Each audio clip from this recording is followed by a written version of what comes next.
to my corner of the internet. Today is a Wednesday and I've got another book talk video for you guys. Today I thought I would talk about what I'm currently reading, as well as share some of the books on the top of my to be read pile. So the book that I'm currently reading, I don't want to talk too much about because I'm obsessed with it. It's called The Goldfinch and it's by Donna Tartt. And it is perhaps one of the best books I've read in a very long time. Now, it's massive. It's like 900 pages, and to be fair, I'm only about 400 pages in. But unless something goes really off the rails between now and the time I finish the book, I cannot wait to dedicate a video to it. We're going to do an in-depth review. If you've read it, I would love to hear your thoughts about it, but not yet. Let me finish it first. So yeah, I've got 4 books here that are on the very tippy top of my to be read pile, and I thought I would just share them with you. This one here is called A Monster Calls, and it's by Patrick Ness. This book I actually picked up for my daughter for her birthday because she, like her mother, loves to read. And this just sounds so amazing, and apparently it's being turned into a film starring Sigourney Weaver and Liam Neeson, so that's pretty cool. And here's what it says about it on the back. This was all I needed to read, and I was like, yes, this is the book for us. So this is an extraordinary novel of love, loss, and hope. The monster has come calling for Connor, and it wants the most dangerous thing of all. It wants the truth. Inspired by the final story idea of writer Siobhan Dowd, and now a captivating film distributed by Focus Features, Patrick Ness's award-winning novel is a heartbreaking tale of mischief, healing, and above all things, the courage it takes to survive. Like, if you're not hooked, I don't know what to tell you. But yes, it's also such an interesting story. Like it mentioned there, Siobhan Dowd was a fabulous writer. She died a few years ago. She passed away of cancer, I believe. And she had this idea floating around in her mind. And she, of course, did not get around to writing it. So her friend and fellow writer took the idea and wrote it for her as a kind of homage to her life and her career. And I think that's so beautiful, and I can't wait to read this. I'm thinking either I'll read it first and then my daughter will read it, or maybe we'll read it together, because even though she's 12, we still like to do that sometimes. It's kind of like this special thing that we have between the two of us. Next up, I picked this book up a few days ago. It's called In a Dark, Dark Wood by Ruth Ware. Now this is a creepy one, which I'm very excited for. I'm in the mood right now for scary stuff. So right there on the front it says, prepare to be scared, really scared. Apparently it's about a bachelorette party that takes place in a remote sort of cabin in the woods. And there's a murder, and the main character wakes up in the hospital, and the question on her mind is not what happened, but what have I done? So, I mean, that sounds pretty interesting. It says here, who pulls a gun at a bachelorette party? The answers are unveiled with Gillian Flynn-style trickery. Gillian Flynn, of course, is the author of Gone Girl, which was a very interestingly written book. So I'm excited to read this. I will let you know. If it's real good, it'll get into one of my Halloween videos coming up in October.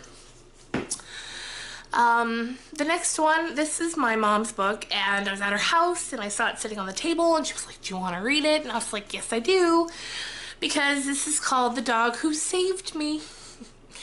I really don't know what it's about, but sorry, I'm just kind of scanning the back there. But yeah, it says a moving story that illustrates the power that a dog's love and companionship have to change one's life. I'm all about that. We're big dog lovers in my family. My whole life, I really can't remember a time when we didn't have a dog. You know, brief blips here and there, but for the most part, we've always had dogs. And this just, it feels like it's going to be just a nice, feel-good read, and I'm all about that. And finally, this book, I don't know why I haven't read this book yet, you guys. It's Mr. Mercedes by Stephen King. This book came out, I want to say, like nearly 2 years ago. There's since been 2 subsequent releases in this series alone from Stephen King. It's a 3-part story. All 3 parts are out now. I still haven't read the first one, and I have no good reason for it because Stephen King has come out with books since then. Like Last Christmas, The Bizarre Bad Dreams, I think there was another one, and I've read all of those.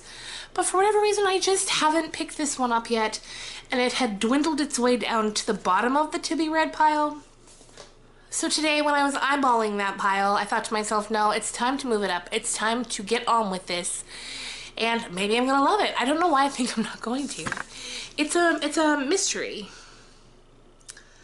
It says, in a mega stakes high suspense race against time, 3 unlikely and winning heroes try to stop a crazy killer from blowing up thousands.